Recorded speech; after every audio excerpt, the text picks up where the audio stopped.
আজকে আমি নার্সিং ভর্তি পরীক্ষার বিষয়ে কিছু গুরুত্বপূর্ণ কথা বলার জন্য লাইভে আসলাম। আজকে আমি কয়েকটা প্রশ্নের তোমাদের অ্যান্সার দিব। সেটা হচ্ছে, তোমরা অনেকেই প্রশ্ন করো যে ভাইয়া নার্সিং ভর্তি পরীক্ষায় কত মার্ক পেলে চান্স পাওয়া যায়।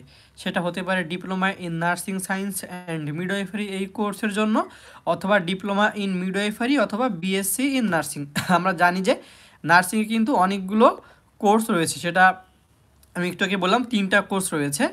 তো তোমরা এখন এই লাইভের কমেন্টে তোমাদের যদি নার্সিং ভর্তি পরীক্ষার বিষয়ে কোনো প্রশ্ন থেকে থাকে তাহলে আমাকে তোমরা প্রশ্ন করতে পারো। তাছাড়া আমি তোমাদের একটা একটা করে বাকি যে প্রশ্নগুলোর অ্যান্সার আমি বলবো সেগুলো এখন শুরু করব। সেটা হচ্ছে যে নার্সিং ভর্তি পরীক্ষায় কত পেলে চান্স হয়। এখন দেখো, নার্সিং ভর্তি পরীক্ষায় কত পেলে চান্স হবে এটা মূলত ডিপেন্ড করে হচ্ছে তোমার এসএসসি এবং এইচএসসি জিপিএর উপরে। কারণ কি, মনে করো একজন শিক্ষার্থীর এইচএসসি এবং এসএসসি দুইটাতে জিপিএ আছে 3.5 করে, টোটাল 7 আছে।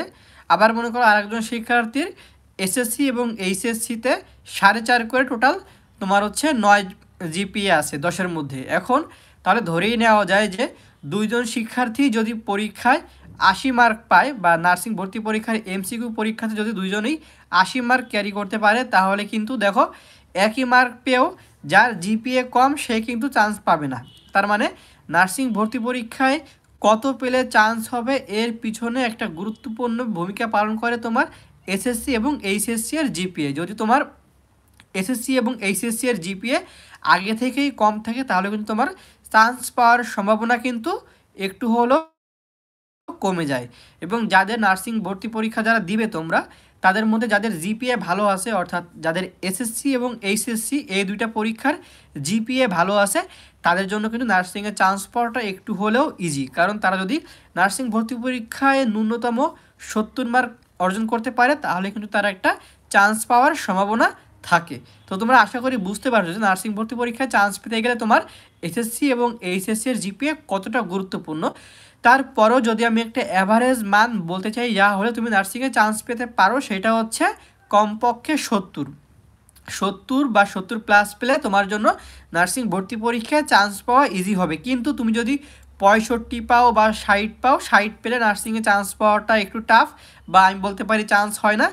এবং মিডওয়েফারি কোর্সের ক্ষেত্রে একটু জিপিএ কম পেলেও হয়। অর্থাৎ তোমরা যারা ডিপ্লোমা ইন মিডওয়েফারি কোর্সে পরীক্ষা দিবে, তোমরা যদি মনে করো কমপক্ষে 65, 68, 70 এরকম মার্ক পেতে পারো তাহলে কিন্তু, আর যদি তোমার জিপিএ মোটামুটি 8, 8.5 থাকে তাহলে কিন্তু তোমার নার্সিংয়ে চান্স হয়ে যাবে। কিন্তু diploma in nursing science and midwifery এবং ডিপ্লোমা ইন এবং বিএসসি ইন নার্সিং এই দুইটা কোর্স, অর্থাৎ ডিপ্লোমা ইন নার্সিং এবং বিএসসি ইন নার্সিং, এই দুইটা কোর্সের জন্য কিন্তু তোমাকে ভালো জিপিএ থাকার পাশাপাশি নার্সিং ভর্তি পরীক্ষাতে কিন্তু কমপক্ষে 75 মার্ক বা তার বেশি মার্ক অর্জন করতে হবে।